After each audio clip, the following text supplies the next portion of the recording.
afternoon, everyone. Welcome to the Mediterranean Dialogues panel on rethinking prosperity, going green, managing the energy transition in post-pandemic times. I'm Marilisa Palumbo. I'm a foreign desk editor at Corriere della Sera, and I will be moderating today's panel with Georg Zachman of Bruegel, senior fellow at Bruegel, whose work focuses on energy and climate. The first shutdown due to the pandemic, the economic shutdown, has prompted a drop in global greenhouse emissions, a big drop compared to last year. And this has prompted some more radical thinkers or revolutionaries to underline or say that maybe the only way to really tackle climate change and climate issues is the degrowth, deglobalization, travel less, change our way of life.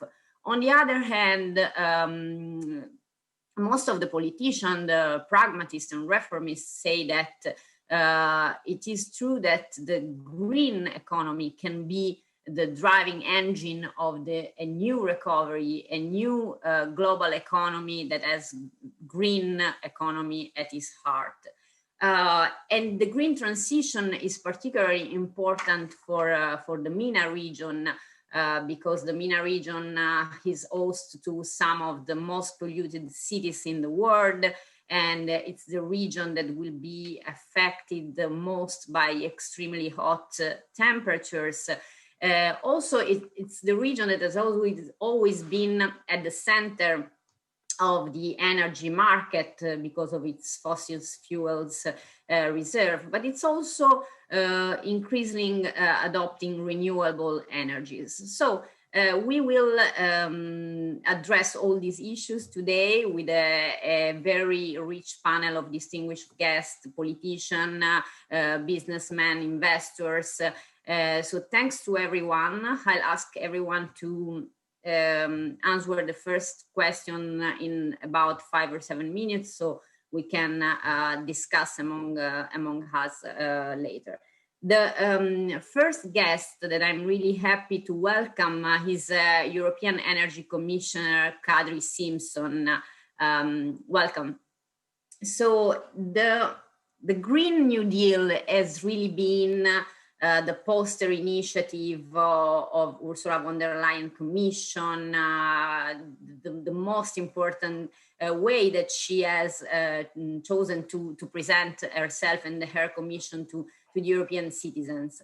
So what are the priorities of this Green New Deal, how they have changed because of the pandemic?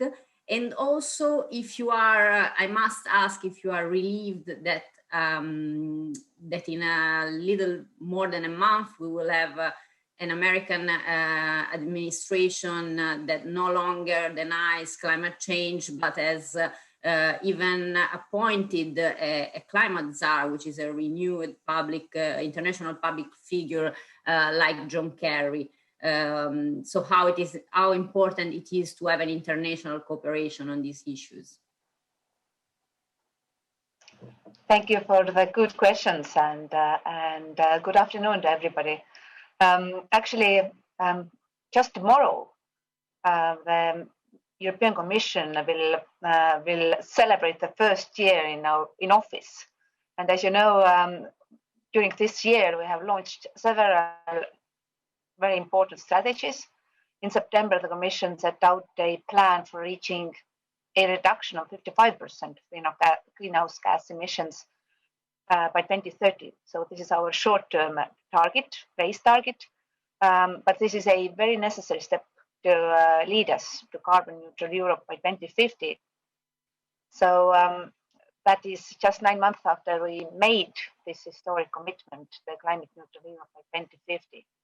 And now we can say that with the COVID crisis, the economic dimension of the European Green Deal has become even more relevant because it is clear that our green priorities and our economic recovery should rest together. So we cannot afford not to. And to support our climate and energy policy goals, now Europe also has an unprecedented financial firepower, because European Commission, Parliament, and the leaders of the EU member states agreed in July on a recovery and budgetary package to respond to this year's crisis. And the EU multi-annual financial framework, this is our long-term budget, and the next generation EU, this is our recovery budget, will lead us out of the crisis in the present. And they will also pave the way for a more sustainable future, all in one. We have this kind of agreement that the new MFF has a 30% of climate mainstream target built in. That ambition is matched in the recovery package, where 7% of each individual national recovery and resilience plan will be spent on climate-related investment. So extraordinary circumstances. And we know that beyond the financing, this road to 2050 will be a long one. And to advance our agenda forward, there are things that we have to do. So as I mentioned earlier, we have adopted a series of strategy for energy system integration and hydrogen, and action plan for a renovation wave in Europe, and only 2 weeks ago, a strategy for offshore renewable energy. But of course, our international partnerships are very important too. But at first, we want to lead by example, and each of these strategies, they do have something clear in common. So the message is clear that we need to scale up the share of renewables. And we know that right now, here in the European Union, the electricity share is 32% of our energy consumption, but it has to be scaled up to 65% by 2030. So to meet this target, we need to deploy new renewable generation capacity, particularly solar PVs, but also repowering our existing onshore wind farms and exploiting offshore energy. And if we look specifically at the EU strategy for hydrogen, then this was accompanied by the launch of the Clean Hydrogen Alliance, and our approach is to ramp up both demand and production, so that we can create a well-functioning hydrogen market. And of course, our long-term focus is renewable hydrogen, produced mainly wind and solar energy, because it helps us to achieve our long-term goals. But this doesn't mean that this renewable hydrogen must be produced only in our own territories. So there is a very important part also for partnerships. Partnership with our closest neighbors. But just this morning, I had a very good meeting with minister from Chile, and even like-minded countries far away to see a opportunity in clean hydrogen. And of course, renewable hydrogen offers a unique pathway, just sectors where it is difficult to cut emissions. So scale it up. We have long-term targets for 2030, but also short-term targets for 2024. And now we know that with offshore renewable energy, we also have ambitious objectives for the renewable electricity. So if we will scale up offshore wind capacity and ocean energy, then it helps us also in the way how we can secure the necessary energy demand when we will phase out coal and lignite and other polluting fossil fuels.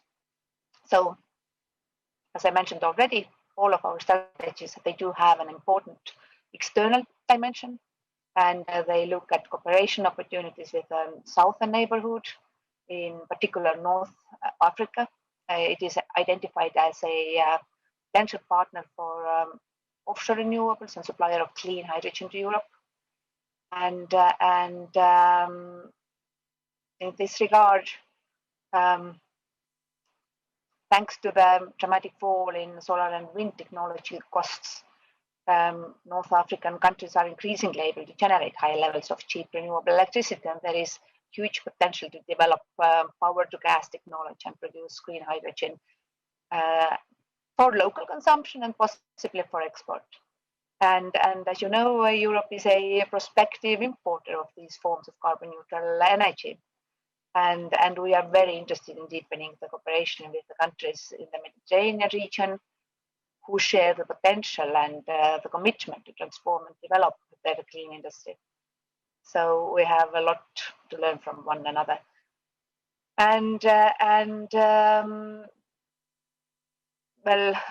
For these reasons, we are currently also working on the development of a green energy initiative that will promote comprehensive support from the EU and its member states to the development of sustainable energy systems in African countries. And it will address investment barriers through dialogue with public and private stakeholders. Of course, we can't achieve our global targets alone. We need like-minded governments. So far, we have had very good energy dialogue with the United States. So I have no doubt that this good cooperation that was established already during my predecessor's time in the office will follow, and these kind of energy dialogues with most important partners help us to promote our targets and help us to find the like-minded countries. Many thanks, Madam Commissioner, for showing us how active the EU is in the region and intends to become even more active. My name is Georg Zachmann from Bruegel, as Marilisa said. And I'm very happy to co-chair the meeting and a discussion on a region that either might become subject to a brutal transition or become an actor that reaps new opportunities that this transition offers. Because the transition will have a double phase for the region. On the one hand, demand patterns will dramatically change. So we will see increase in cooling demand. We will see declining oil demand in the north and potentially also declining gas demand. But we will also see new technologies emerge that might have significant potential in the region, like photovoltaics and hydrogen and wind power, for example, that already made some initial steps. But this transformation is gaining in speed. So we are only at the beginning. That's at least what we are thinking. And the entire trade patterns in the region, energy trade patterns that have been the most important trade patterns in the region in the past decades, are set to change. So we might not trade anymore gas from the south to the north. We might trade electricity, or we might trade hydrogen, or we might trade green steel.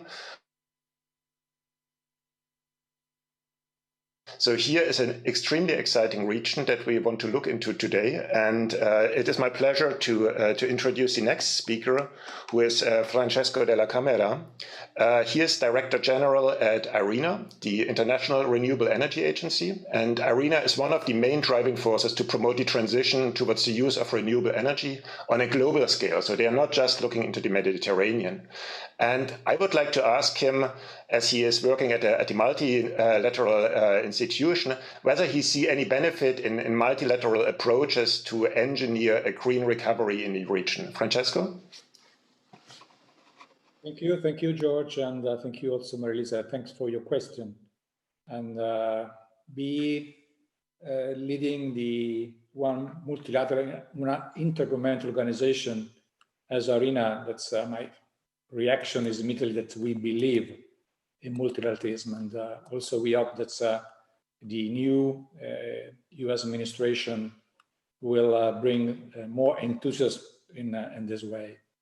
And allow me to thank the MED organizer, the Italian Ministry for Foreign Affairs and International Cooperation, and the Italian Institute for Political Study for the invitation to be here.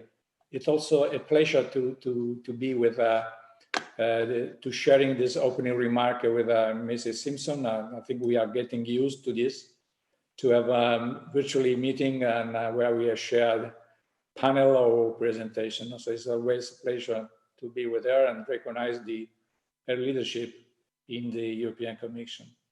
Unfortunately, that we meet virtually this year, unlike last year when we were together in Rome. The pandemic brought our lives and economies to a greening halt. It also highlighted the centrality of energy in our daily lives.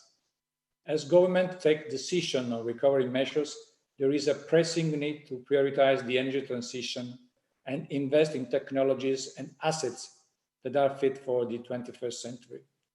The energy system of the future will be based on renewables, complemented by green hydrogen and modern bioenergy. And this is a time like this that we need to look to the future at building blocks that provide stability and progress in the pathway to the carbon neutrality. We must look back to see what has worked and where the needs are, and to base our choices on the coherence and contribution to this future perspective. And what we have seen during the crisis is that renewable-based systems show remarkable resilience, demonstrating the foundation and readiness to be scaled up. Renewables have seen dramatic cost reduction in the past decades. New solar and wind projects are undercutting the cheapest and least sustainable existing coal-fired power plants. Annual capacity additions from renewables are regularly outpaced those from conventional fuels. In 2019 alone, renewable generation capacity increased by 176 gigawatts, accounting for 72% of new capacity addition that year. While the majority of this was solar and wind, other sources of renewables are also increasing, including biomass, hydropower, and geothermal. MENA region has made significant strides in taking advantage of these falling costs. MENA was one of the fastest growing regions in renewable energy capacity addition in 2019, witnessing a 12.6% growth. The Benan solar complex in Egypt, or the newer contrast solar power plant in Morocco are very well known. And IRENA, the host country of IRENA, the UAE, has ambitious target strategies. It's also leading the Gulf region, adding close to 1.3 gigawatts of solar in 2019. These exemplify the ambition and the vision of the region. At this moment, we have to address multiple crises. And by investing in energy transition, we can tackle economic, social, and environmental priorities. Our COVID recovery report adapted our medium and long-term transformation pathway to the current situation and showed that investing in energy sector can provide much needed jobs, boost the GDP, and also deliver on our long-term climate objectives to ensure a sustainable tomorrow. We demonstrated that by prioritizing efficiency, renewables, and flexible infrastructure, along with innovation, we can make a critical shift to carbon neutral future. But the important point is that such an approach will bring massive social and economic benefits. Let's focus on the short and medium term. We need to double energy transition investment up to $2 trillion per year in the short term, 2021, 2023, and up to $4.9 trillion per year to 2030. Our analysis showed that each $1 million invested in renewables or energy flexibility will create at least 25 jobs. Each million invested in energy efficiency will create about 10 jobs. This could add 5.5 million for jobs by 2023, 90 million jobs by 2030. Further recovery investment linked to the energy transition would boost the GDP by an additional 1% in the 3 years period and 1.3% for years to 2030, which is vast renewable energy potential. Accelerating the energy transition could be immensely beneficial for the MENA region. The transition is already underway. Our analysis showed that additional 1.3 million energy transition-related jobs will be created in the region by 2030. Both regional and global energy transition is inevitably affecting the conventional energy jobs and value chain. It is therefore essential to make this transition just. Renewable energy draws on a wide variety of occupational groups and the skill set and provide job opportunity for many people. By investing in labor policies and training, we can ensure the creation of a workforce that can meet the future need as the market evolves. Supporting and leveraging clean energy technologies, including new ones such as hydrogen, as mentioned by the Commissioner, would also contribute to energy security and economic self-reliance for oil exporting countries in the region. IRENA work indicate that green hydrogen produced from renewable power could become a game changer, complementing electrification and energy efficiency as key pillar in this effort. Importantly, green hydrogen development can open new economic opportunities. The creation of hydrogen economy, including in trade, holds great promise, especially for many oils and gas exporting countries. IRENA launched a few days ago the first green hydrogen guide to policymaking. Morocco, in cooperation with Germany, is playing a leading role in this regard with the recent announcement of the 2 Power-to-X project. We have also seen promising development from Saudi Arabia, where Neom and Aqua Power recently announced the venture to build the largest green hydrogen and green ammonia plant in the world. Probably green hydrogen and this commodity will become competitive before we expect it. On this, IRENA will publish in the next few weeks a new updated report on the cost of hydrogen. Importantly, this is also opportunity for the creation of new and good jobs and industrial development, so that the energy transition are not only efficient, but also just. IRENA continues to support our global membership in navigating their way towards energy sector transformation through our diverse empirical and analytical work.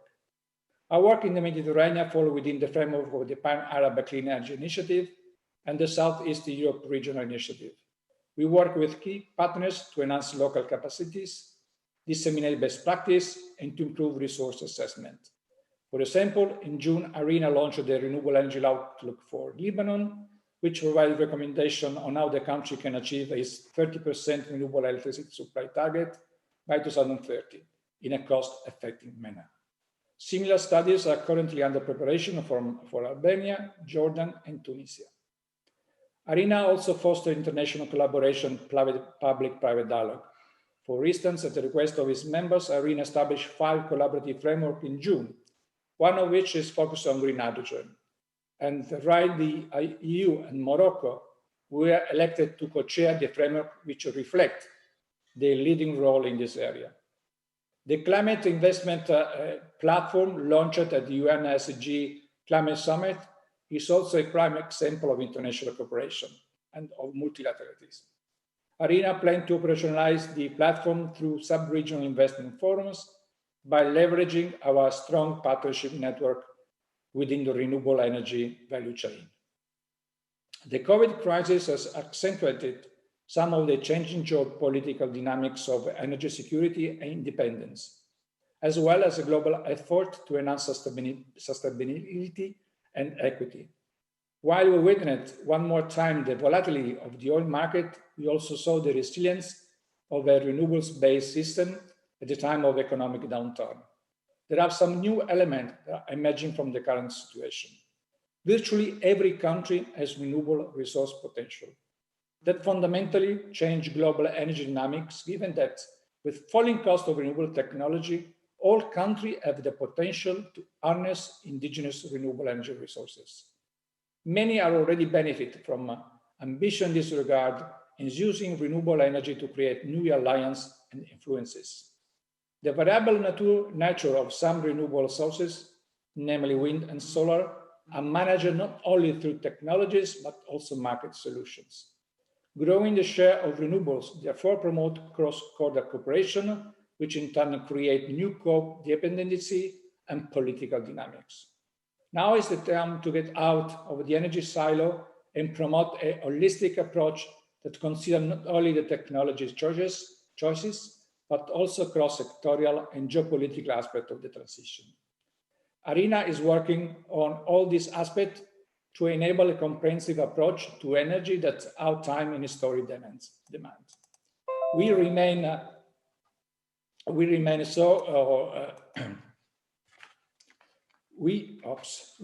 so keen to work with all of you and trying to progress in the way for a clean energy system that the world deserves. Thank you very much for your attention.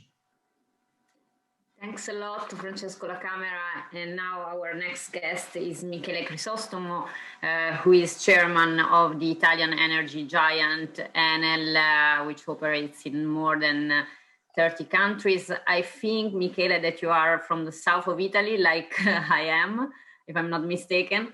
And so we know that there is also in Italy a deep potential to widen also the use of renewable energies in our part of the Mediterranean. So my question is how in the last 10, 15 years, the perspective of a huge utility giant like Enel has changed, and if the COVID pandemic has even pushed more for innovation and investment in renewable energies in Italy and abroad. Thanks a lot. Yes, I'm from the south of Italy with a Greek surname, so I feel being really at the center of the Mediterranean area. So thanks for this. So let me start from some numbers. The first number is that during the last 10 years, we have been seeing a decrease in the cost of the photovoltaic modules by 90%, coupled with an increase in the efficiency by 31%. And if you think about it, you can easily understand that the reason why, not only for whatever has to do with the climate change, with the necessity of improving our life quality, and the renewables represent today really the future of the energy generation. And at the same time, it explains the reason why there are studies like, some studies published by Goldman Sachs saying that in the next decade, so we have been seeing what happened in the last decade, the next decade we are going to see investments in the renewable space, which are more than investments in oil and gas. This will happen for the first time. Considering Enel, we have already in our generation capacity shifted from a more carbon-focused, capacity generation to a more renewable-focused generation. So for the first year, this year, so 2020, we have been generating electricity from renewable sources more than what we have been doing with traditional fossil generation plants. So that's, I think, those are all elements that I think should be leading us to consider that when we talk about the energy transition, we are talking about something which is ongoing, which is real. It's not something that is something that will be coming if conditions will verify. It's purely a matter of how the speed of the energy transition will be concretely, considering all the constraints, mainly administrative constraints and legacy constraints of individual nations will be having an impact on the speed of this process, which is inevitable at this point. Also because, if we consider also what we have been experiencing as a leader in the world in the renewable space, we can see that, renewables contributes to ensure that there is a long-lasting and sustainable economic growth.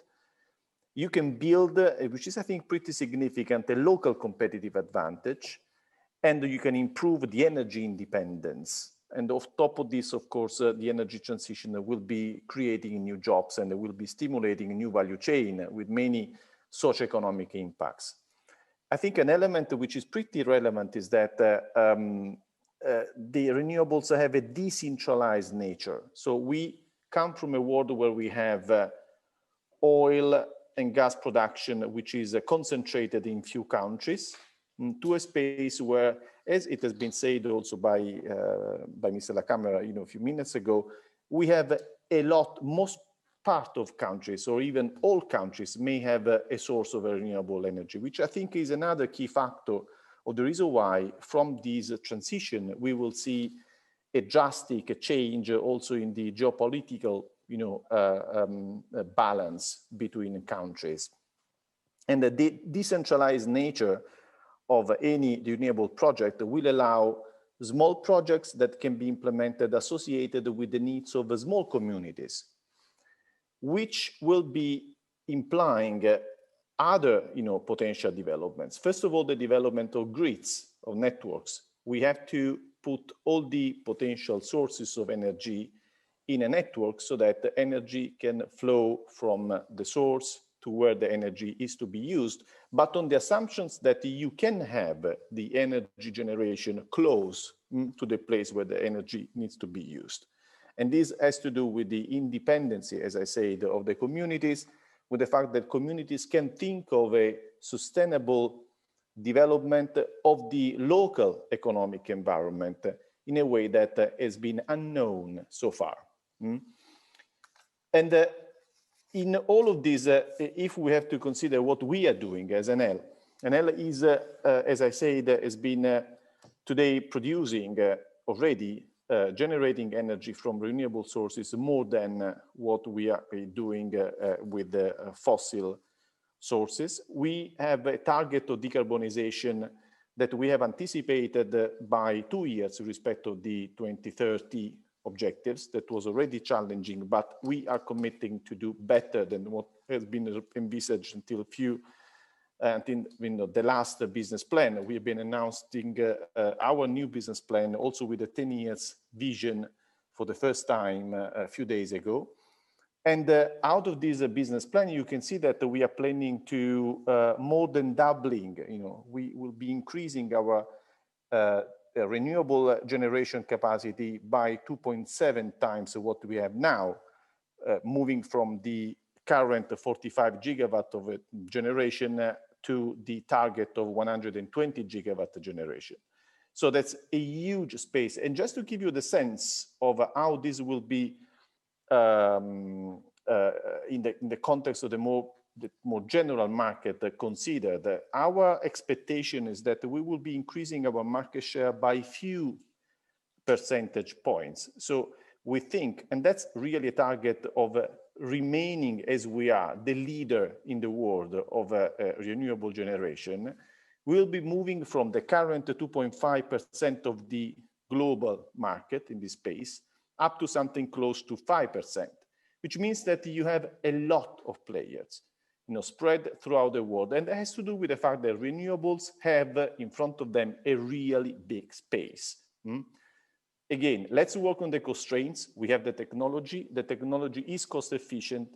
It has to do with a positive and just transition of communities in a decentralized way, so everybody can benefit of it.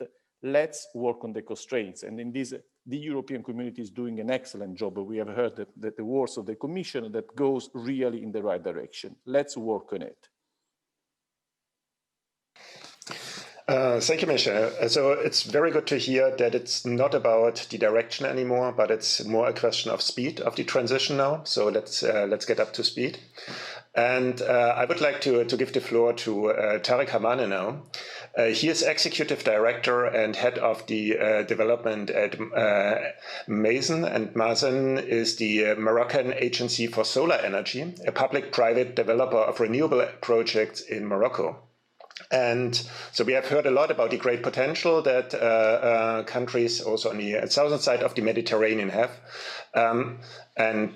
So what are the policies that are needed to essentially overcome the barriers that Michele spoke about? So what policies will your country implement to achieve the renewables targets, and what barriers are still left? Tarek? Thank you very much, George. I hope that you are hearing me well. First of all, I want to start by saying thank you to the MENA organization and the Italian Institute for the Innovation for the invitation.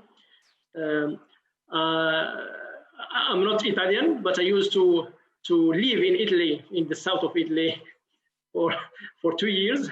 So from which I had a great experience there.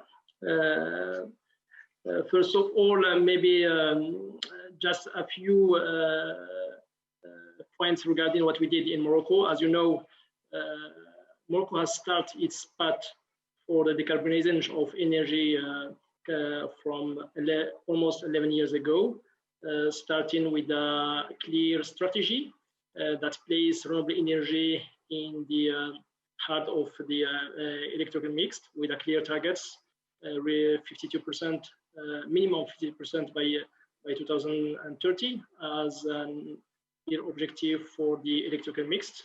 By today, we already reached 36% of our installed capacity for renewables, including hydro, solar, and wind. More than 15 PPA are running now in Morocco, in the renewable area, with the different developers.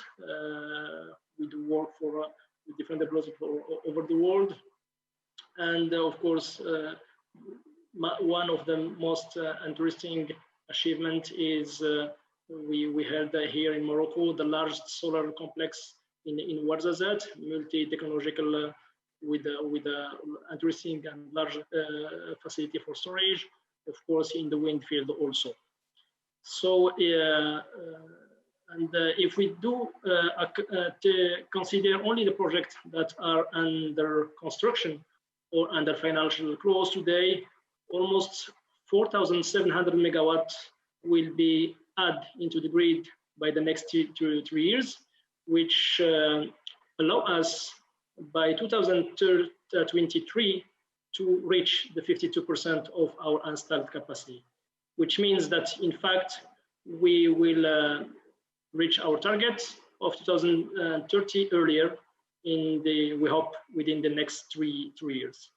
And this represents, in terms of the investment we did in this field from 2009 right now, more than $10 billion that has been invested in the renewable power sector in Morocco. Further that, if we consider the project and the master plan of the power sector between 2023 and 2030, all the projects that will be added in the grid will be renewables and storage. And this will represent almost 10 additional giga of renewables project, which will allow us to deal with the intermittency. Also, we'll add something like 3,000 megawatt of storage, including hydraulic and thermal storage, and also in order to avoid the intermittency, by this large introduction of renewables, we are developing interconnections. The advantage of Morocco also here is that we are interconnected with Europe, existing lines with Spain. We are studying a third line with Spain, another line with Portugal. Of course, we are interconnected with Algeria, and also another project which is under development to be interconnected with Mauritania and to play really a role of energy hub in Morocco. So basically, our strategy here is based on enhancing the percentage of renewables in the grid, developing storage, also and interconnections in order to match with our targets and to go the most further we can in this decarbonization of the electrical mix. Of course, we are blessed in Morocco by having a great potential and great resources in terms of wind and solar that allow us to develop such projects within interesting costs. We get one of the most interesting tariff in terms of wind and solar in the world for the previous project. So basically, the strategy is based on a clear target in terms of renewables and also a clear framework that allow the developers and the to play the role accompanying this massive production and decarbonization of the electrical grid. We have also developed a law dedicated to the private sector, called 1309, that allow private sector to invest directly and sell electricity to the end user. We start by opening this law to the big industries, high voltage customers, and by today more than 600 megawatt under development for under operation within this law, and almost 40% of the next project and the project will be developed in the future will be done under this framework, which will be also opened to the medium voltage clients and maybe in the later to the low voltage also. Another point which is interesting to mention here is after this, let's say, first phase, last 11 years, where we reach our targets in terms of renewables in the power sector. We are now reviewing the strategy, the energy strategy, to go further than the power sector, to cover the whole energy consumption and to enhance our decarbonization targets to cover all the energy consumption. And this work is under progress now, and we start with the introduction of hydrogen. So Morocco is preparing a roadmap for the hydrogen. And for that we are Mazen is acting also. We, as was mentioned by Mr. Lacamera, we already announced and launched a first project here in Morocco, in Morocco by Mazen. We call it a reference project. It's an industrial scale project for green hydrogen. The idea is here to dismantle the interest of and the economical interest of developing an integrated green hydrogen project in Morocco, including power generation from wind and solar and an electrolyzer factory. So for this project, we already signed some agreement with the German government in order to support the financing of this project. We are targeting something like 100 megawatt of electrolyzer as a first project to be developed by 2024. So here also we are going to the new strategy, which is under preparation.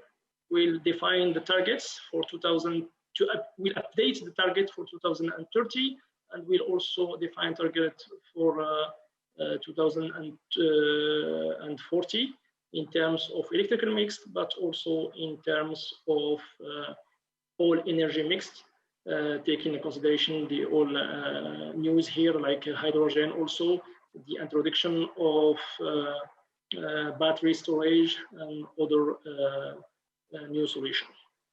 Therefore, we are also, Mazen and Morocco, working on the Mediterranean integration in terms of renewables. We have as I mentioned before, the advantage of being interconnected with Europe and with the MENA region through Algeria. And we initiate an initiative called Set Roadmap in order to develop the exchange of energy between the two rivers of Mediterranean, and to create, we hope, a short time, a real market of exchanging green electricity between the countries. So this agreement has been signed between Morocco, Spain, Portugal, France, and Germany with the support of the European Union. So we hope we will start by developing green corporate PPA that will allow and will enhance the development of renewable projects and create a real integrated market between the two reefs of Mediterranean. So this is just a few updates of what we are doing here in Morocco, and Mazen will be available if there is any addition. Thank you. Thank you, Tariq Amane. That's quite a lot going on there. So we stay in Morocco to talk with Obaid Amrane, Chief Executive Officer of Itmar Capital, which is a Moroccan sovereign wealth fund. I'd like to ask you, Obaid, which are the investment priorities in the MENA region, and also what are the reforms that are needed to catalyze energy investment in the area? Well, first of all, thank you. I want to say thank you. I'm very happy and honored to participate in this important panel and to hear my co-speakers' insightful words. I would like to say thank you to the Italian Ministry of Foreign Affairs and to the International Corporation and to the Italian Institute for International Political Studies for the great event.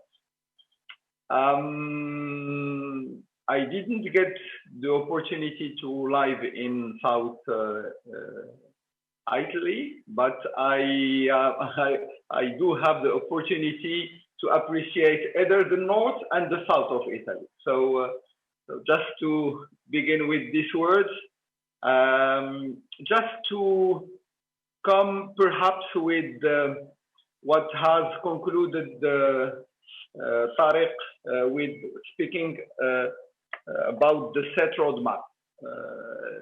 And this is one of the illustrations of the leadership that Morocco has driven in the region to see how we can, how cooperation and collaboration are important in this field, and how much we need it furthermore. And all what has been done and said, for me, still not enough to go at the level of the expectation and at the level of the possibilities that are offered by the renewable energy and by the opportunities it can create. The question here, when we are talking about collaboration and partnership, is to say what want we us to make the Mediterranean region in the future. This is one of the first questions we have to solve. We see how much question regarding security, immigration are becoming more and more accurate and will be so hard in the future, also because of the climate change. So that's why we take this opportunity and we take the leadership to say we should find the way to create the momentum around renewable energy and all the decarbonization aspect. But unfortunately, whatever it is important, it takes time. It takes a lot of time, and we should, I think, take the opportunity of this pandemic to give us a new way of working around that. If you take this initiative where all the countries were very willing to advance with this aspect, it takes 4 years to get to an agreement to create the possibility of making some PPAs, corporate PPAs between South Mediterranean and in the north of Mediterranean. Energy aspects are not the easiest one to be handled when it comes to European affairs. So it is not easy. It takes a lot of time, and the needs are and the opportunities are going fast, and we should give an answer to that. Coming back to the first question, which was what could we do because all of the countries today take the pandemic and take the renewable energy and the decarbonization as a fuel to the growth, to going out from the recession. We should have and we can have projects that can share the wealth either between the north and the south of the Mediterranean region. Today, when you analyze the needs of European countries and the needs for the industrial decarbonization of the European industrial capacities, you will find that the needs for this decarbonization will be typically done with renewable electricity. And the amounts are very huge, are very big.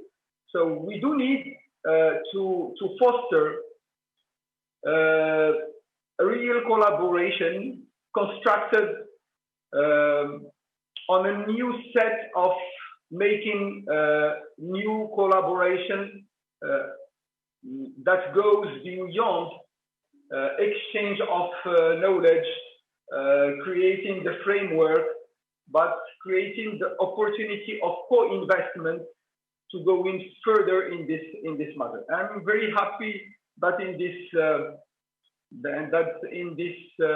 panel we have with us industry, and the change will come from there.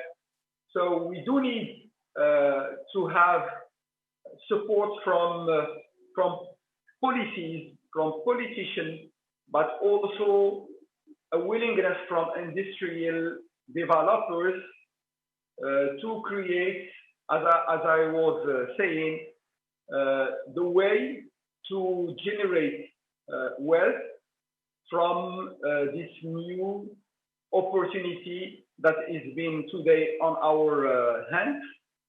When it comes to define how we want to live and which planet we want to leave to our descendants. So I believe that those aspects are not just ideas or hypothetical schemes, but can be delivered in industrial projects where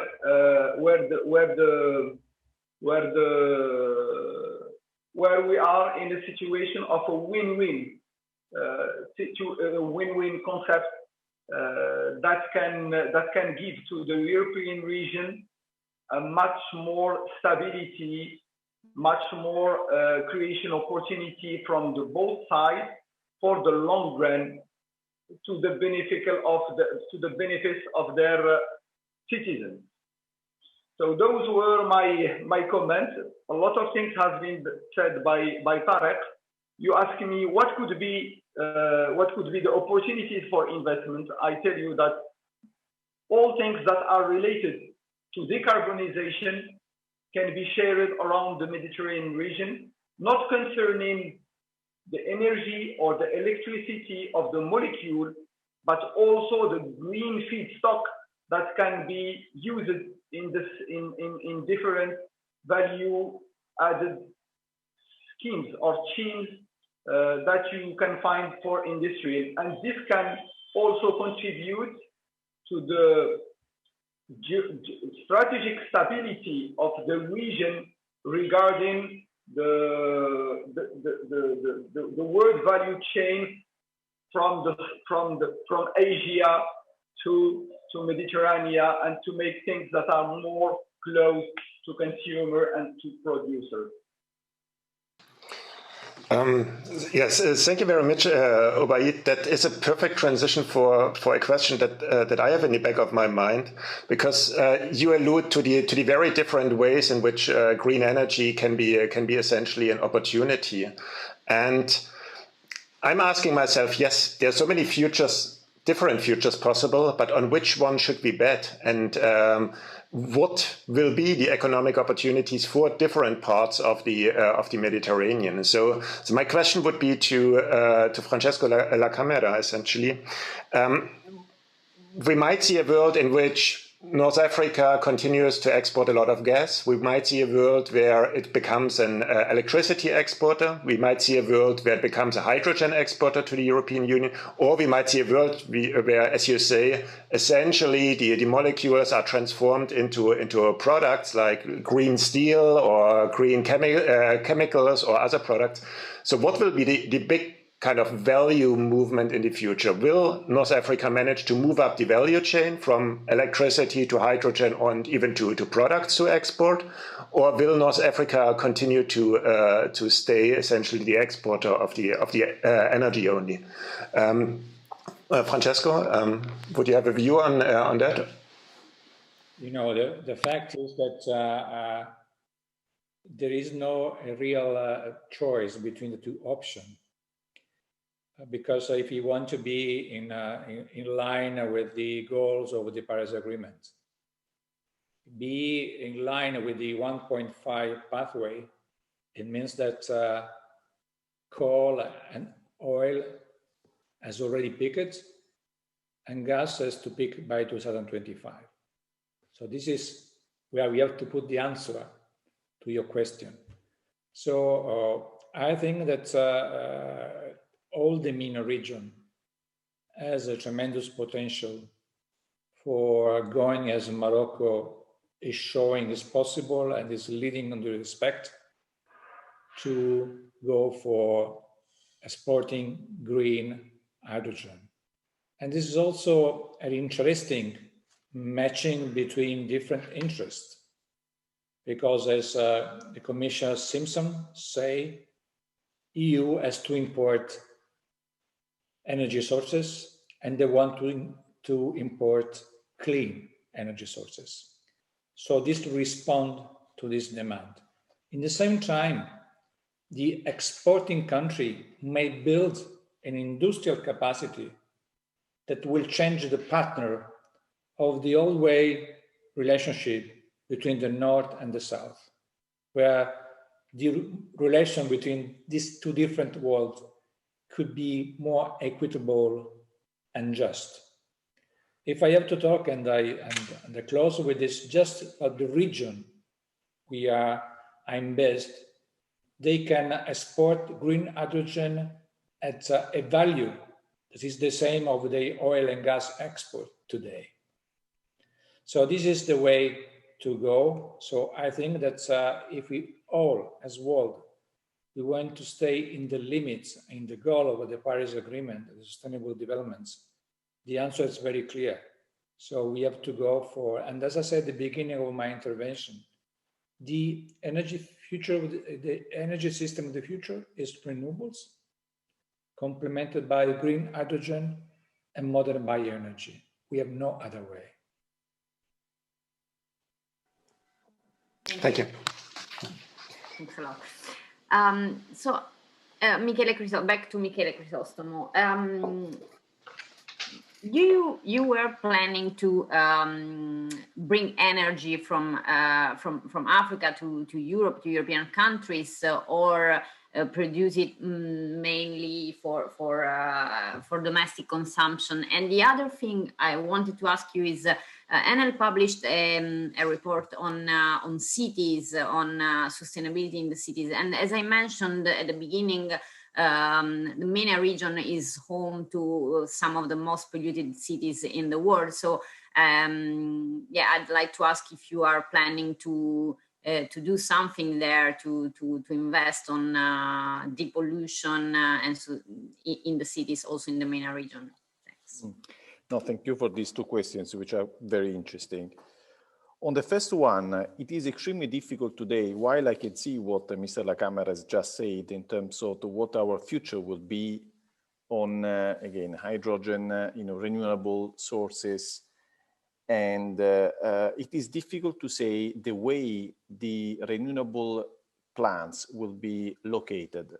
And this has to do with the choice that is allowed by renewable sources, which is what I said earlier on the decentralization of the sources.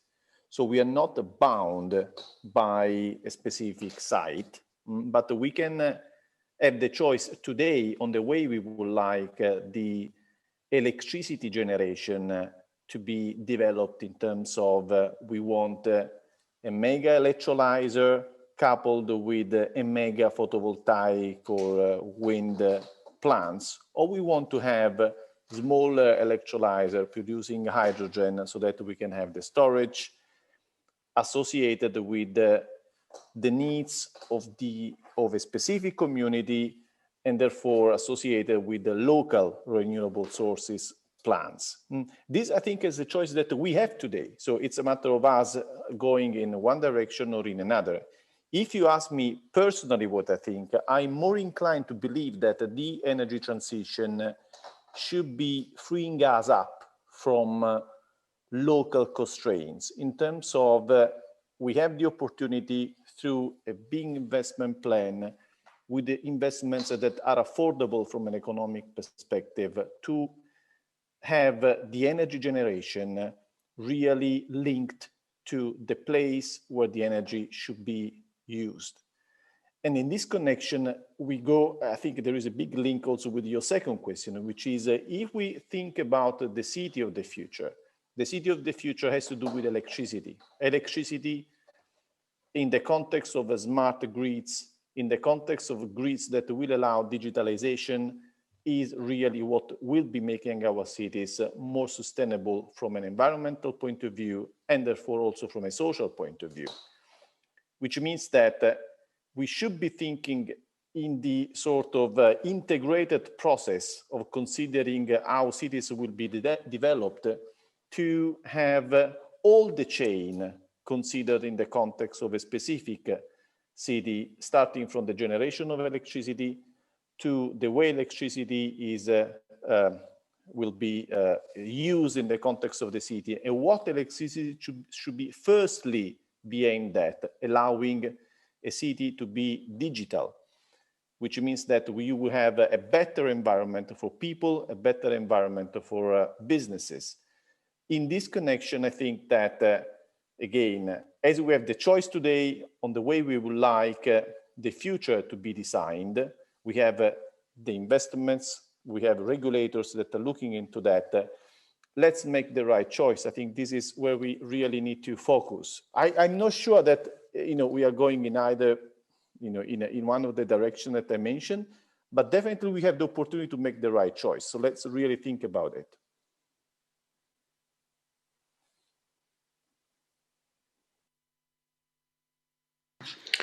So maybe I would have a question to Obaid as a follow-up to what we just discussed.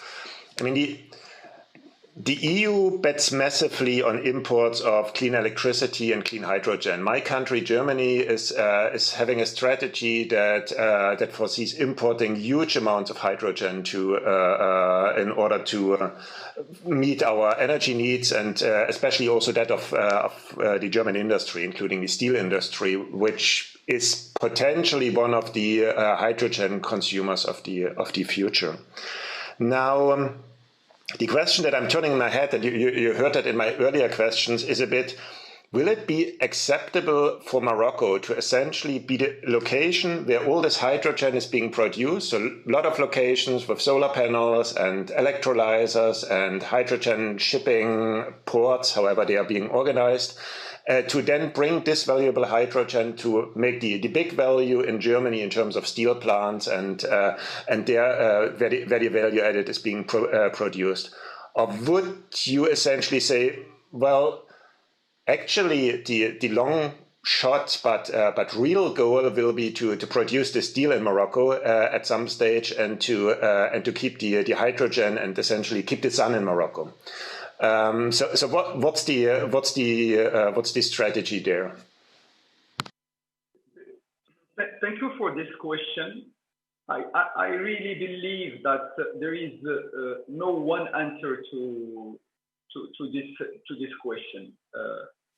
because I believe that those aspects are resolved by the economic equation. If there is a benefit that we share hydrogen from Morocco, I think that it will be done. Morocco is an open economy, accept foreign investment, incentivize them, respect its commitments, and it's a very good destination for investment in general. If there is an opportunity to integrate more value added into some value chain, if economies and if willingness is there, it will be done.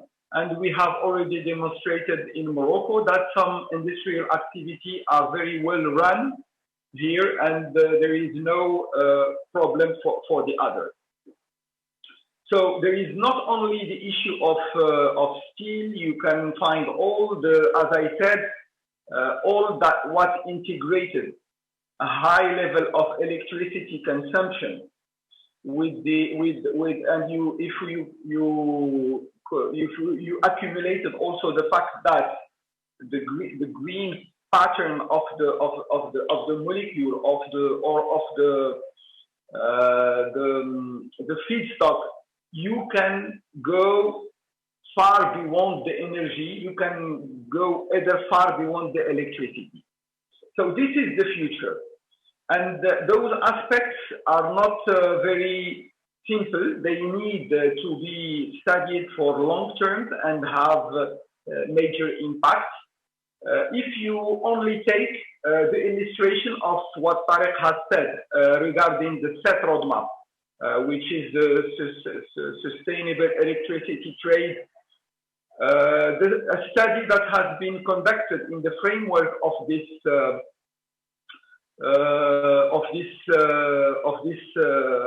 negotiation has demonstrated, and all the countries have accepted those results, that the fact of improving the interconnection and improving the production makes value creation for all the 4 countries regarding aspects of even with large amount of production in countries like Morocco. It improves the system in general. So those aspects, those subjects, I believe in them, because if you, and perhaps Mr. La Camera can give us more insight regarding that, the estimation of the need of new electricity capacity for decarbonization for 2050 in Europe are very huge and are counted in tens of thousands of terawatt-hours. All this electricity will need to be either produced, as Michel has said. We need to make the good choice, and the good choice are not changing the world dramatically.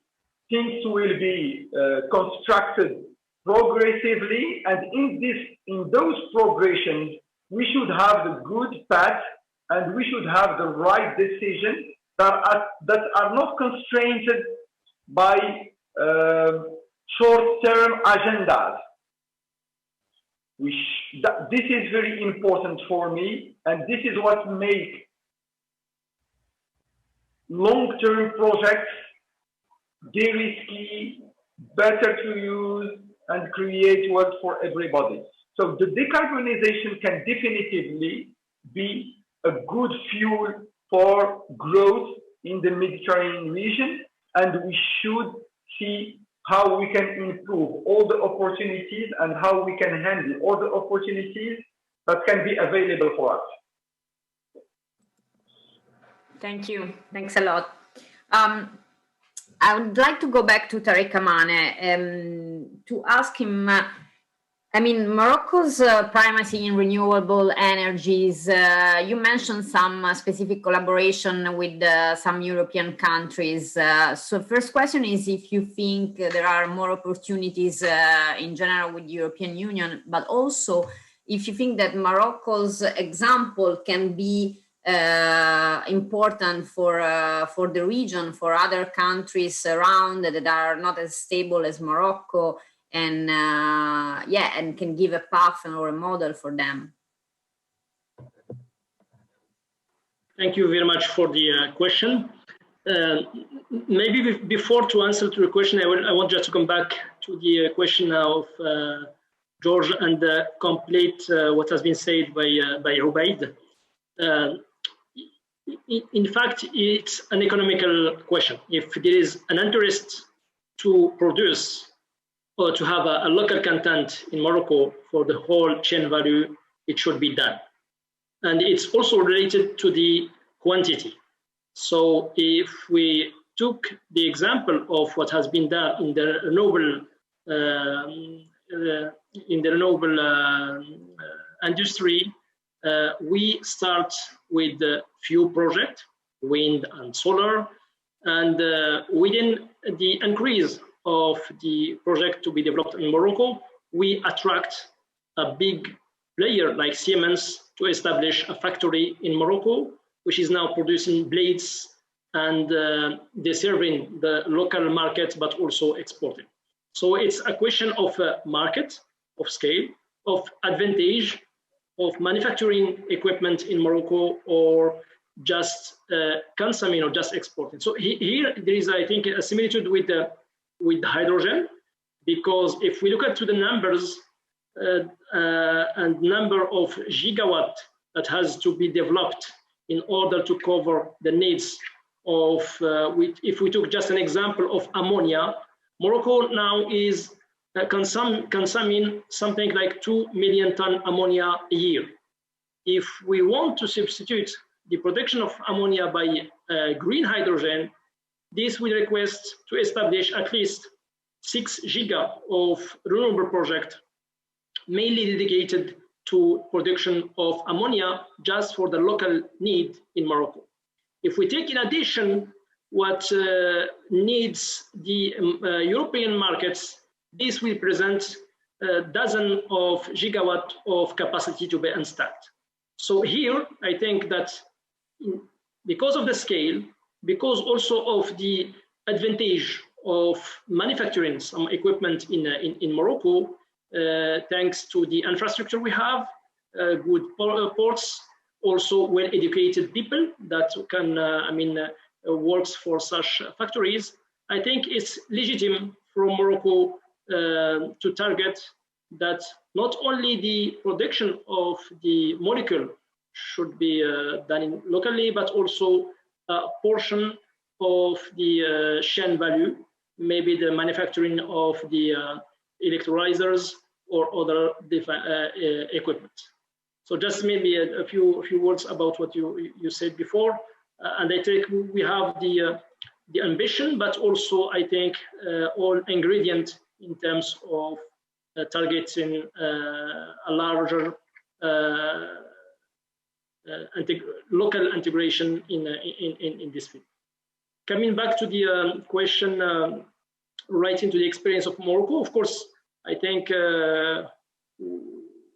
Morocco has dismantled for the last decade that we did a good job in terms of renewables.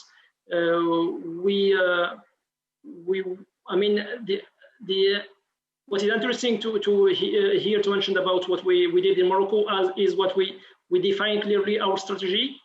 We were completely, let's say, we don't follow any model, so we create our own model that fits our needs, that's match also with our own capabilities, and we establish and the all instruments that support the implementation of this strategy in terms of creation of a dedicated body like Mazel, which were created in order to deploy and to implement the strategy.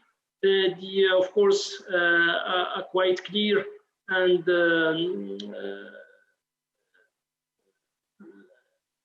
legal framework allowing us to develop the project.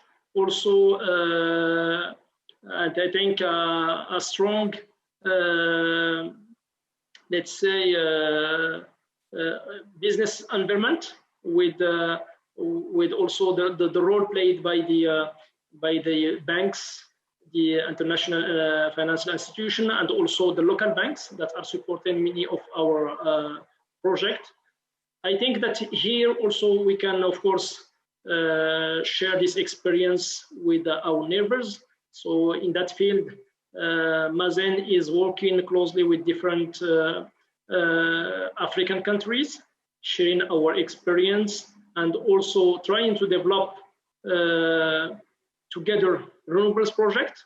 This is what we are doing with, as an example, with Zambia, with Nigeria, with also we are also acting in Burkina Faso, so different African countries where we are trying to support them in terms of exchanging experience and knowledge, but also developing a common project. So I think that we are also having some discussion with the Tunisian in order to say what we can do together, and Mauritania also. But of course, each of these South Mediterranean countries has a great potential in terms of solar mainly, some also in terms of wind.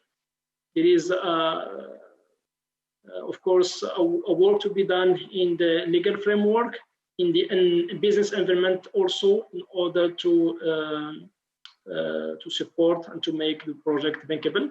And we are happy also to see that in Tunisia, for example, things are going in a good way with some projects that are now seeing the light for in the solar field. We hope also that some project in the wind area also will come here.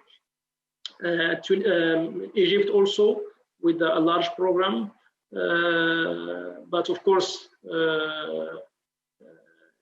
it's not just a question of target or strategy, but it's mainly a question of implementation and support. So many thanks, Tarek. I was quite surprised, I must say, by today's event, because it was an extremely optimistic panel, and in this time you don't have often that optimistic panels, at least in Brussels. That's not very common. So I'm very pleased and I would like to thank you all for your very forward-looking approach to the green energy transition in the Mediterranean region. I think we all agree that there is huge potential for the green transition, and that there are different roads in the region to green energy transition, which is good, because if one road might be blocked, we might take another one, and we have seen several and identified several of them. We see that the speed that we can take on the road will depend on the regulation, so it's like on a German street. And so let's hope that the regulations are forthcoming here, and that we will have we will arrive at the target, and it's only a question of time and the amount of regulations and the road we take that will arrive at a decarbonized energy system in the wider Mediterranean, Euro-Mediterranean region. So I would like to thank you all for this really upbeat message that we brought together. And I would like to thank the organizers of the event, the speakers, of course, and most of all the audience, because without an audience, there is no good events. So thank you very much, and hope to see you all soon again. Goodbye. Thank you. Thank you. Goodbye. Thank you. Goodbye. Thank you.